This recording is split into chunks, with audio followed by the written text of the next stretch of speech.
ಸದಾನಂದ ಗೌಡ್ರು, ಪ್ರತಾಪ್ ಸಿಂಹ, ಟಿ ರವಿ ಎಲ್ಲ ಹಿಂದುತ್ವವಾದಿಗಳನ್ನು ಪಕ್ಕಕ್ಕೆ ಸರಿಸಿದಿರಿ.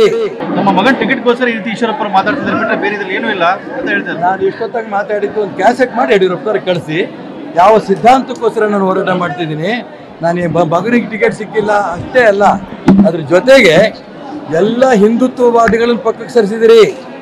ಟಿ ರವಿ, ಅದೇ ರೀತಿ ಪ್ರತಾಪ್ ಸಿಂಹ, ನಮ್ಮ ಸದಾನಂದ ಗೌಡ್ರು, ಅದೇ ರೀತಿ ಪಕ್ಕಕ್ಕೆ ಸರಿಸಿರಂತ ಯತ್ನಾಳು ಇದನ್ನ ಹಿಂದುತ್ವಕ್ಕೆ ಉಳಿಸೋದಕ್ಕೋಸ್ಕರ ಚುನಾವಣೆ ನಿಲ್ತಾರೆ.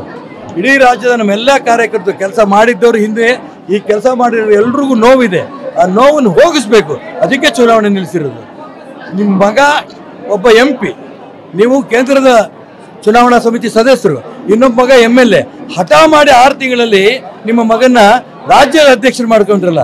ಈ ಕುಟುಂಬದ ರಾಜಕಾರಣದ ವಿರುದ್ಧ ಮೋದಿ ಏನು ಪ್ರಯತ್ನ ಮಾಡ್ತಾರೆ, ಅದೇ ವಿರುದ್ಧವಾಗಿ ಕರ್ನಾಟಕ ರಾಜ್ಯದಲ್ಲಿ ನಾನು ಮಾಡ್ತಿದ್ದೀನಿ.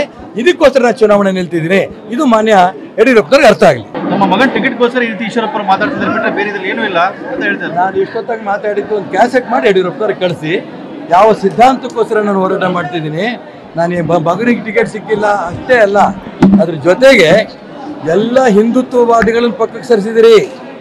ಟಿ ರವಿ, ಅದೇ ರೀತಿ ಪ್ರತಾಪ್ ಸಿಂಹ, ನಮ್ಮ ಸದಾನಂದ ಗೌಡ್ರು, ಅದೇ ರೀತಿ ಪಕ್ಕಕ್ಕೆ ಸರಿಸಿರಂತ ಯತ್ನಾಳು ಇದನ್ನ ಹಿಂದುತ್ವಕ್ಕೆ ಉಳಿಸೋದಕ್ಕೋಸ್ಕರ ಚುನಾವಣೆ ನಿಲ್ತಾರೆ. ಇಡೀ ರಾಜ್ಯದ ನಮ್ಮೆಲ್ಲ ಕಾರ್ಯಕರ್ತರು ಕೆಲಸ ಮಾಡಿದ್ದವರು ಹಿಂದೆ ಈ ಕೆಲಸ ಮಾಡಿರೋ ಎಲ್ರಿಗೂ ನೋವಿದೆ, ಆ ನೋವನ್ನು ಹೋಗಿಸ್ಬೇಕು, ಅದಕ್ಕೆ ಚುನಾವಣೆ ನಿಲ್ಲಿಸಿರೋದು. ನಿಮ್ಮ ಮಗ ಒಬ್ಬ MP, ನೀವು ಕೇಂದ್ರದ ಚುನಾವಣಾ ಸಮಿತಿ ಸದಸ್ಯರು, ಇನ್ನೊಬ್ಬ ಮಗ MLA, ಹಠ ಮಾಡಿ 6 ತಿಂಗಳಲ್ಲಿ ನಿಮ್ಮ ಮಗನ ರಾಜ್ಯದ ಅಧ್ಯಕ್ಷರು ಮಾಡ್ಕೊಂಡ್ರಲ್ಲ.